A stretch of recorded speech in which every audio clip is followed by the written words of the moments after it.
How do you do it? If you're a busy working professional career man or woman, you've got a spouse, you've got kids, you're busy, you've got constant demands on your time. How do you keep an exercise routine? How do you make it happen? In this episode of the podcast, we're going to confront this problem head on and give you 10 ways that you can incorporate and maintain a healthy exercise routine, even when you've got a crazy busy schedule with the kids and the responsibilities and the hobbies and the work and all of the things. Tune in and take notes. Welcome to the CrossFit Edwardsville Community Podcast, where we hear and learn from our coaches, CrossFitters, and Glen Ed community leaders. Now, here are your hosts, Dallas and Greg. Ladies and gents, we know that incorporating exercise into your busy family schedule can be really challenging, but it's essential to you to maintain your health, your well-being, your mental health, your sanity, your sense of self, not losing yourself in the process of being a parent and feeling like you've got no time for you. I am Coach G. I'm one of the coaching team here at CrossFit Edwardsville. And what we do at CrossFit Edwardsville is we actually help to provide solutions to busy working career men and women that have kids, that have lives, that are trying to make it all work. And you need a faster, more efficient, more exciting, more effective fitness solution, maybe some nutrition coaching help as well.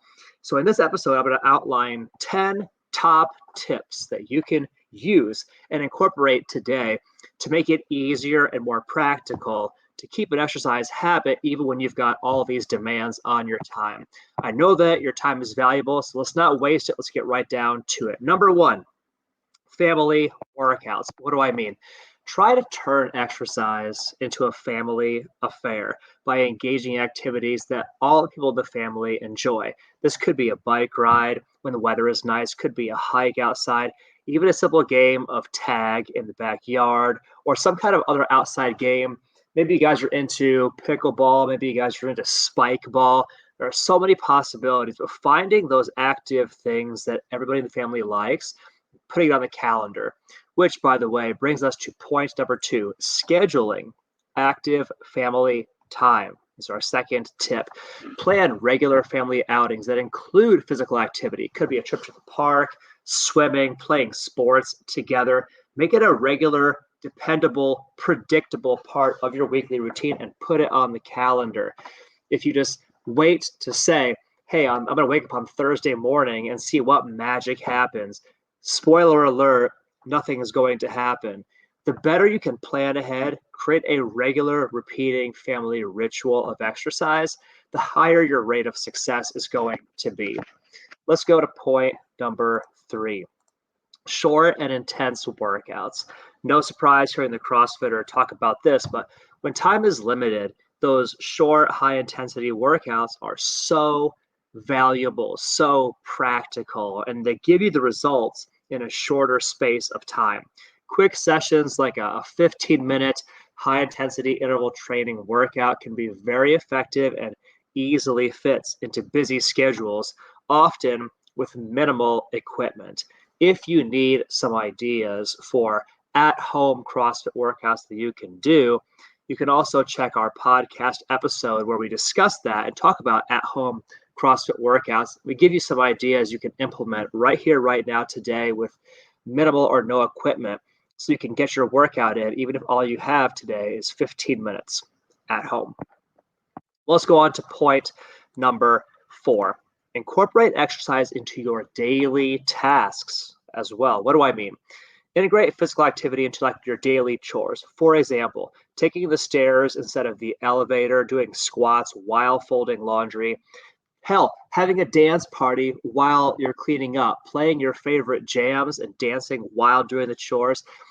The more ways you can incorporate activity and a little extra movement into your everyday stuff, the boring and the mundane becomes more interesting, more exciting, and more effective for you.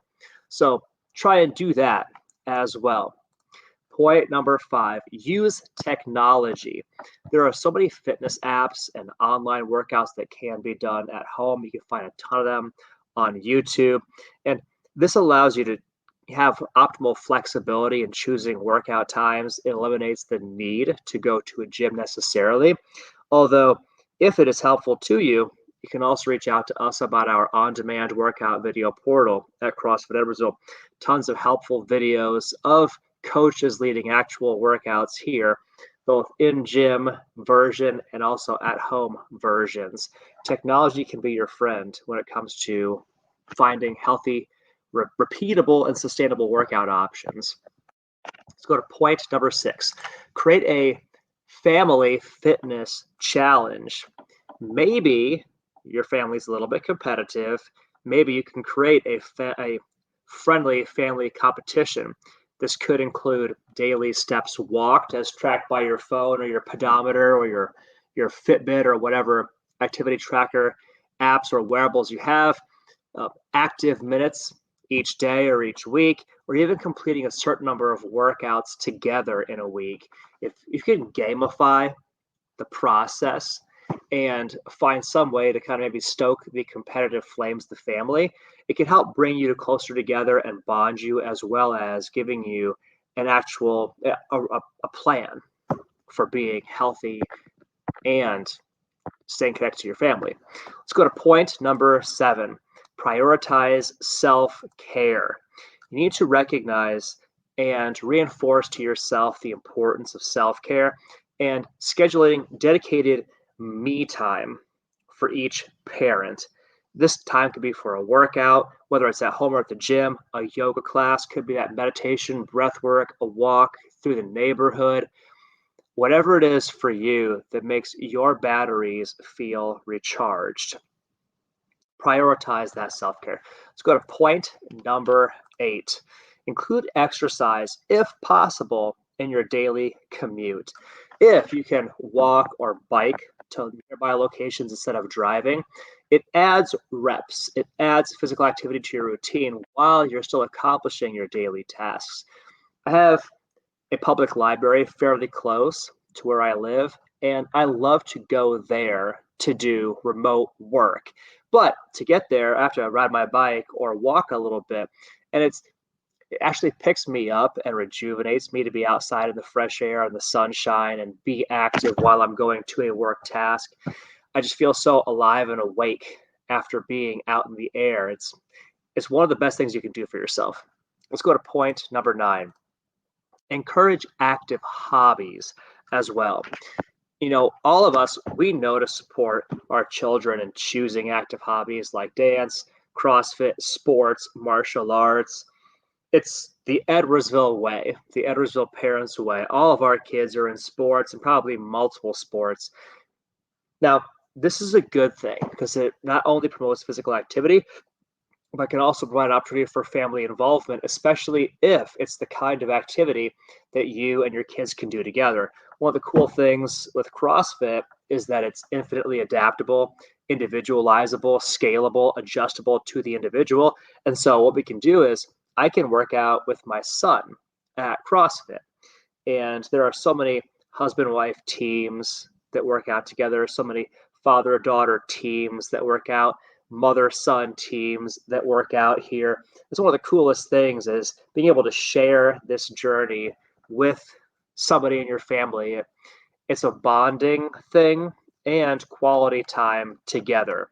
Plus, as parents, we just set that example for our kids anyway. Active hobbies. And then finally, point number 10, be flexible or don't. Depending on you, when I'm talking to you, it's either helpful for me to suggest be flexible because family schedules can be unpredictable. For the right people, the right person, being flexible with your exercise routine and being open to opportunities to be active throughout the day, doing your workout in smaller segments throughout the day. For the right people, that is a helpful tip. However, for just as many of you out there in the audience, refusing to be flexible can actually be a real asset to you.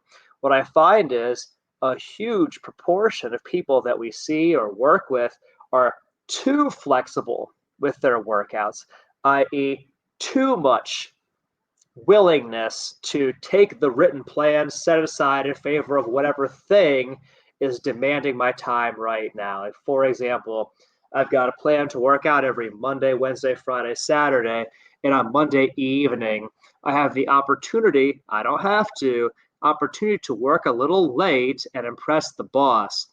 This is one of those situations where it would be wiser to prioritize your health and not do the obvious on the surface thing, but take the time, make a boundary, go to the workout. Don't be flexible. Don't say, well, maybe I'll work out tomorrow instead.